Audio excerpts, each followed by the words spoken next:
Welcome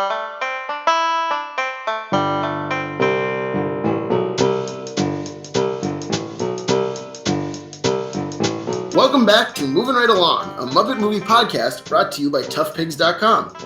It's the podcast where we watch the Muppet movie 2 minutes at a time and then talk about it a lot. I'm your host, Anthony Strand. And I'm your other host, Ryan Rowe. And joining us today, we have a returning, very special guest star, Julia Gaskell, Tough Pigs writer / frog kissing podcast co-host. Hooray! Welcome back, Julia. I'm so glad you could join us for these minutes. Good to be back.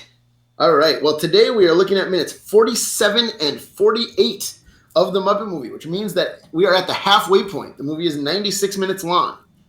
That's crazy. Does it feel like we've watched half of the Muppet Movie? It does. It feels like we have seen a third of the Muppet Movie at most. Right. But we begin these 2 minutes with Kermit muttering about Piggy's mistaken invitation to Hollywood. But that's followed quickly by Gonzo launching into the sky on balloons. And we end with Gonzo on the roof of the station wagon 2 minutes later. So you might guess that this segment involves a lot of Gonzo flying around with balloons, and you would be right. Yes. So we start with Gonzo launching into the sky, and what I love there is that Camilla just freaks out about it. She's so worried. She seems like she is worried he's going to die, and Gonzo just yells in excitement. He is so happy. Yeah, well, I mean, you would be concerned if your wife suddenly launched into the sky with a bunch of balloons. Actually, I think Roz and I would be Camilla freaking out, and she would be Gonzo excited. She would have the same reaction? If this exact thing happened, yes, it would be the exact same thing. So you have the Camilla-Gonzo dynamic.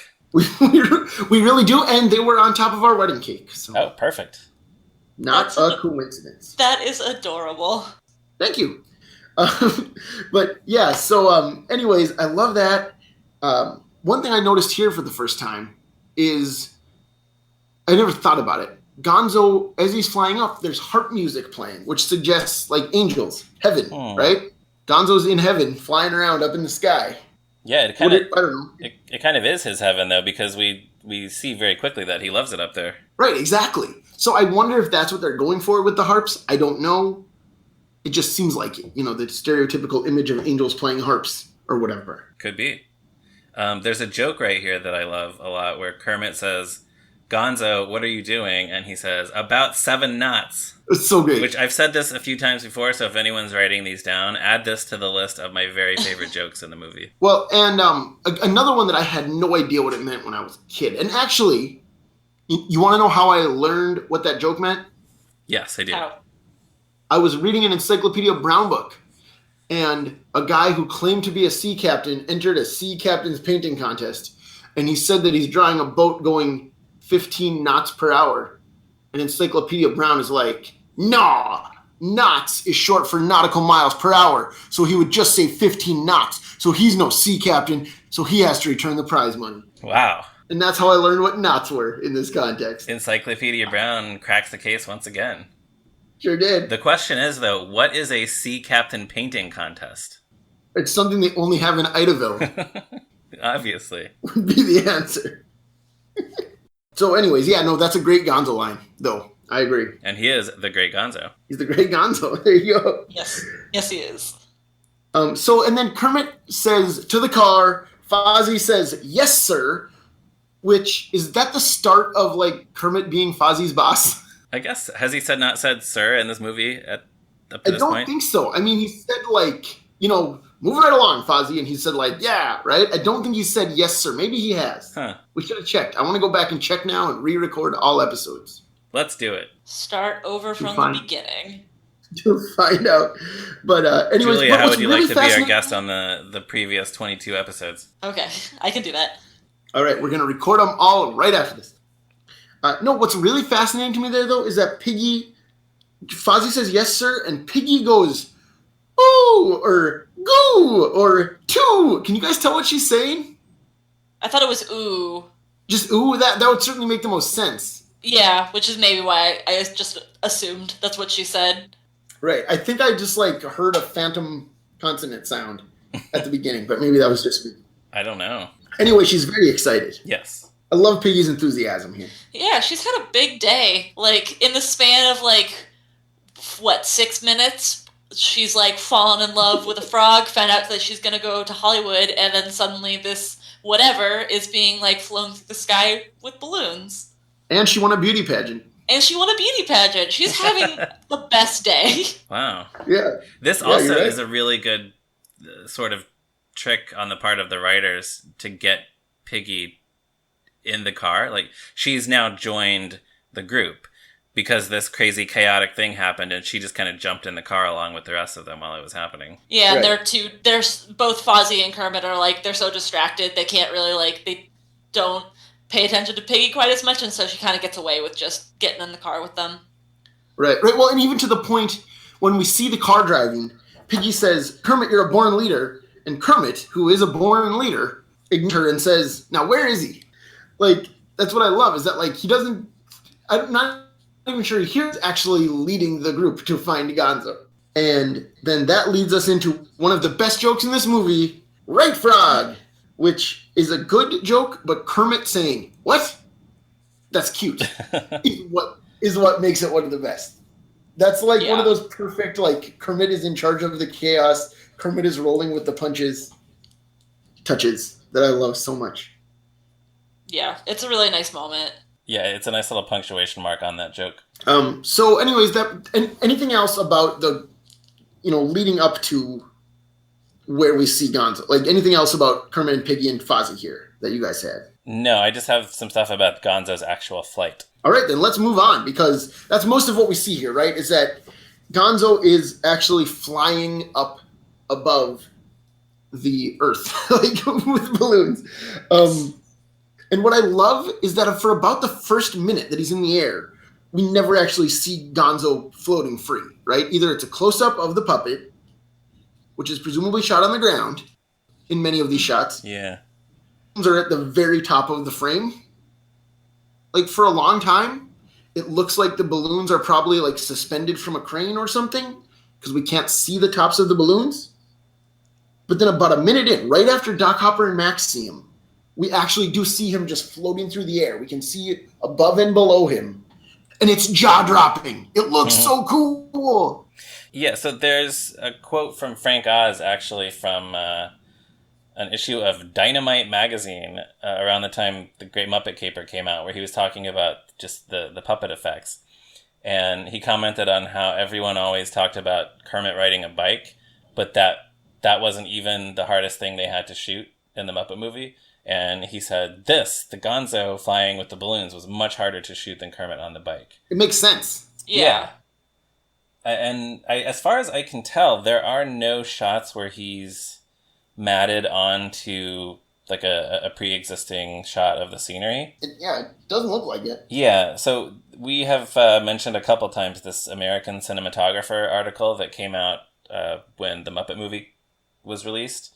So there's an article in that has a little bit about how they actually did this. There was what they call a monofilament, which is just like a really thin wire. So they did have a crane, and then Gonzo with the balloons was hanging by the monofilament from the crane, and it was, in some shots, it's a remote control Gonzo puppet, so he can actually move around. So it's all very effective, and obviously they cut between that and close-ups of the hand puppet, and it's a great example of using different techniques to make something really convincing. Mm-hmm. Right, for sure. Any thoughts you have about the puppetry effects here, Julia? It's always been, like, I don't know. It's just such, like, an iconic moment of the movie and for the Muppets in general. And it looks so cool on film, all the different ways that they shoot Gonzo up in the air.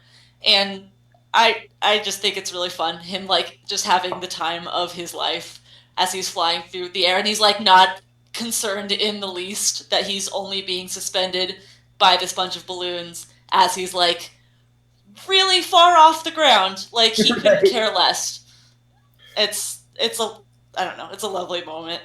Yeah, he could plummet to his death at any moment, and he's all about that. Yeah. Sure. Yeah, if there's no risk, there's no reward, right? Right. So, what then brings Gonzo back to Earth?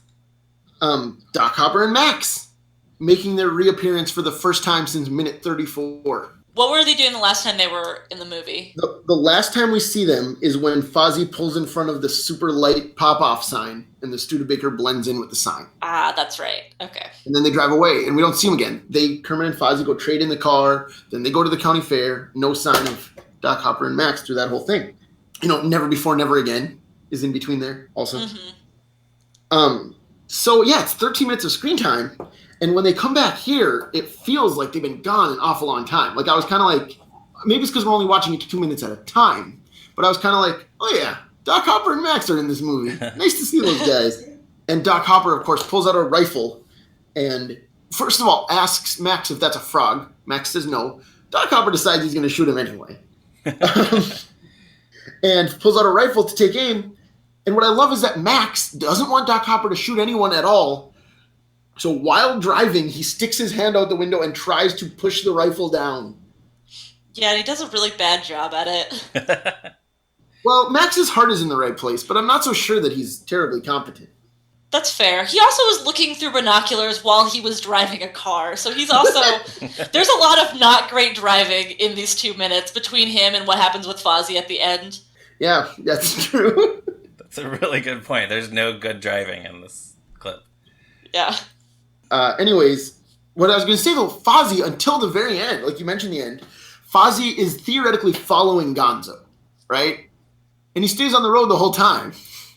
So it would not be at all surprising if Fozzie were to just like start driving through fields to stay under Gonzo or something.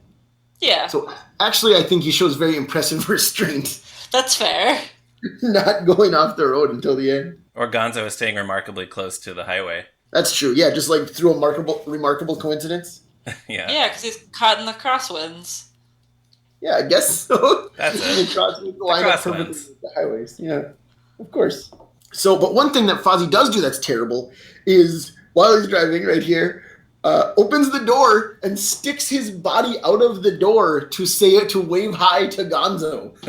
And Kermit has to pull him back in. Yep. Ugh. That's the kind of thing where I get the feeling that as long as they already had a stunt driver in the trunk of this car, I mean, presumably they did this the same way they did with the Studebaker. As long as you're already doing that with a driver in the trunk and a puppeteer in the front, like, you might as well have the puppeteer stick the puppet outside the door. Why not? It doesn't seem that much more dangerous than what they were already doing. Right, although I kind of wonder if Frank and Jim ad-libbed that or came up with that on the day or something. Because it feels very loose. It feels like Fozzie just kind of reacting in the moment. It doesn't need to happen. Yeah, I would not be surprised. To fling himself out the side of the car to wave at Gonzo for story purposes, Yeah. I don't know. But anyways, I love it. So then inevitably has to come back to Earth. And he does so with the help of a giant billboard for Aunt Amy's custard pies, which I never noticed before. At the bottom of the sign, it says, "At your local supermarket." So if anyone was wondering what it says on the sign under Aunt Amy's custard pies, that's what it says. I didn't even notice that. Yeah, me neither. Yeah, I've had to pause and look very closely. I had to look in like a couple of different shots to see it at your local supermarket. I was hoping it was a joke, but it's not. So the Fozzie swerves off the road, hits the sign, and Aunt Amy's giant custard pie flings out of her hand and hits Doc Hopper's car. So there's no way that billboard would ever exist. No. Yeah, no. Not. Like that's what I love about it. Like, why is the hand spring-loaded? Why is it a real pie? Why is she holding the pie like she's going to throw it rather than serve it? Like nothing about it makes any logical sense at all. The pie is also fresh enough that Max can eat it and he's totally fine eating it off of his car. Right, which I love. That's such a great joke. Yeah. But you're right, exactly. Like, do they go up there every day and fill this tin with fresh whipped cream or something? Like, it does nothing about it makes any sense, but it's such a great, perfect cartoon joke. Yeah, that billboard must be very expensive to maintain. But right. That whole sequence is so well done, where it's like So Fozzie's distracted. He's looking at Gonzo. Hopper's aiming the gun. Fozzie crashes into the billboard. The pie hits the car. Hopper shoots the balloons. Gonzo falls. It happens so fast, and it's just so well executed. Yes, and like Julia, like you mentioned, Max actually eats the whipped cream off of his windshield. Yep. Which means it's edible. Like, even if this sign existed, they wouldn't have to put real whipped cream that you could eat. It could be any substance. But Max doesn't act like he's just eaten, some kind of industrial product. Or shaving cream or something. Yeah. Yeah, he doesn't spit it out. So it's that billboard is worth the investment. They sold a lot of pies. Maybe they're really good pies. Yeah, I hope so. Man, did you guys... Okay, I don't know about you. When I was a kid, I wanted to get Aunt Amy's custard pies. So bad. Like, every time I watch this movie, I'd just be like, oh, I want a pie right now. Yeah, I don't know that I ever... I think I wanted Pop-Off soda more than I wanted an Aunt Amy's custard pie. Huh. That would be a fun poll to ask people which one they thought about more. Like when they watch this movie. There are two kinds of people in this world. You're a Pop-Off soda person or you're an Aunt Amy's custard pie person. And the fact that we have one of each is why this podcast works. Yeah. Aw. What do you have thoughts on that topic, Julia? Probably. I was probably more for the soda when I was a kid, honestly. Yeah. So there's a tiebreaker. Yeah, that's fine. I'll accept it. But yeah, so Doc Hopper shoots Gonzo down, and Gonzo falls. He plops right onto the top of the car, and he sits down so perfectly, and there's this great clunk noise as he lands. It just seems like such a perfect landing that it seems to me like there must have been something guiding him down. But do we know what that was? Do we know exactly how they did that? I don't know exactly. It didn't specify, but I would guess that it's just the same crane with that monofilament, and they're just letting him down really slowly. Yeah. Although I kind of wonder if it isn't a special puppet that he did or something, because his legs and butt just seem so solid when he lands. It seems like a regular puppet would kind of... Yeah, it's probably not the regular Gonzo puppet. Yeah. Yeah, that's a good question. I actually do have some notes on the effect of the pie. Oh, cool. So this is also from that American Cinematographer magazine. And I think this person, Joseph Westheimer, was involved in the optical effects for the movie. And he talked about how they actually originally tried to shoot it with the pie actually flying off the billboard and hitting Hopper's car, on the location in camera the day of, but it didn't work.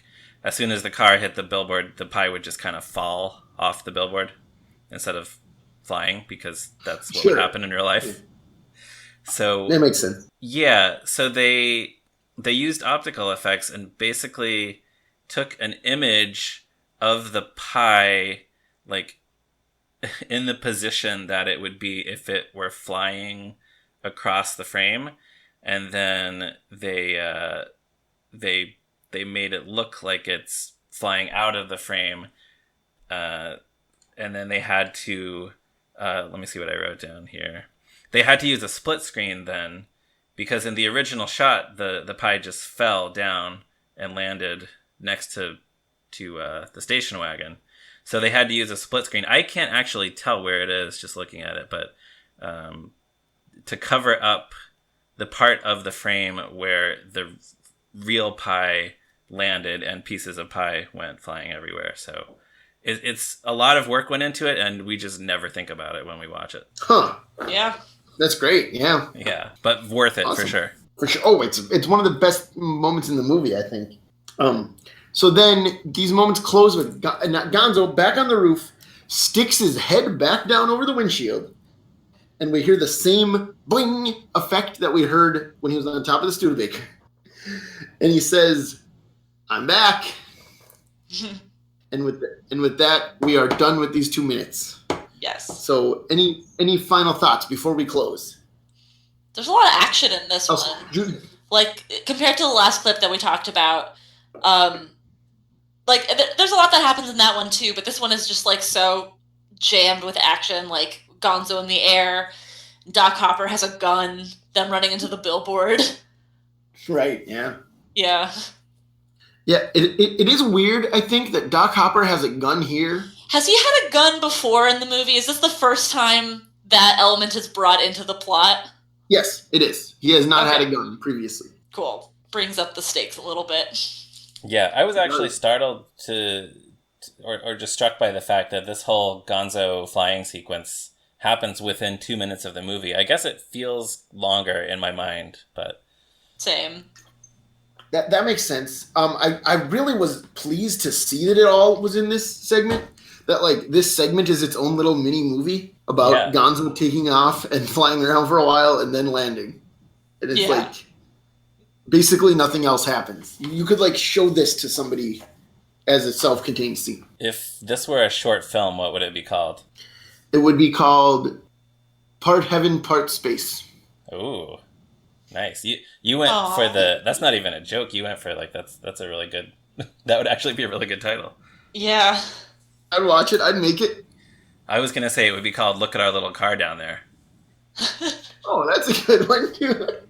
I do have one more note about something that was cut from the June 12th, 1978 draft of the script. Our favorite Muppet item. Yes. So that script. we mentioned the fact that there's the billboard gag with Pop-Off, and then there's this billboard gag with a pie on a billboard that turns out to be real. In that draft of the script, there was an additional moment where the Muppets drive up to a seltzer factory, and on the front lawn of the seltzer factory is a giant seltzer bottle. So Fozzie drives behind the bottle, Hopper drives up, and the bottle squirts Hopper's limo with seltzer water, and it spins around and lands in a ditch, and the Muppets get away. I'll say I'm kind of glad they didn't do that and the pie. Yeah. That would seem like too much. Yeah, exactly. It seemed like the same joke twice. Right, the pie is so effective, they really don't need to follow it up. Right. Julia, anything else to add before we go? This is your final appearance for the Muppet Movie, so and anything else you want to get out there? Nothing to add about this clip. It's a great movie. You're a big Gonzo fan, aren't you? Oh, yeah, I am a huge Gonzo fan, so I was glad I got to do these 2 minutes that focused a bit on him. So yeah, it's a great movie. Gonzo's a great character, and y'all are doing great work on this podcast. Oh, thank you. Thanks. Yeah. All right, so that brings us down to the end of another one. Please check out toughpigs.com on the internet, on Facebook, on Twitter, all over the place. We are out there like Gonzo flying through the air. And you, in the meantime, you can follow me on Twitter at Zeppo Marxist. You can follow Ryan at me Ryan Rowe. And Julia, remind our listeners where they can find you on the internet. I am on Twitter at geekgirl.com or at geekgirlgrownup. And then all of my handles, if you ever want to find me, is at geekgirlgrownup. Which is such a great Twitter handle, I think. I love that. It's good. I snatched it up. And you have many excellent articles in the Tough Pigs archives. I do as well. Oh, and I also run the Muppet Tumblr, Never Too Old to Love Muppets, which I think I've been doing for about 6 years now. Wow. You can always follow that for some Muppet content. And that you update that regularly? I do. I believe I'm back to updating it daily. It was a little dead for just a few months, but it is back and running. Cool. I'm not a Tumblr person, so I very rarely see any of that. But I hope you don't mind if I plug a piece of your work that I really enjoy before you go. Sure. Years ago, you did a slam poem called "Where the Fraggles Roam." Oh yeah. Which is on YouTube. Our listeners can find it under that name, and it is one of my favorite things anyone has ever written about Muppets. So I haven't go watch that. I haven't done that poem in so long. I have several Muppet poems, but that one has like a very special place in my heart. Right. Well, so. I think watching that poem was the first time I ever knew who you were, like before we met. Yeah, I'm pretty sure it was. I remember when I first came onto the Tough Pigs forums, all of y'all were just like, "Oh, you're the girl who did that poem. We were wondering why you weren't on these forums." And I was like, "Well, here I am, and we've been friends ever since." You found us. It's a very Muppety story indeed, because it starts with a performance and ends with friendship. Yay! All right.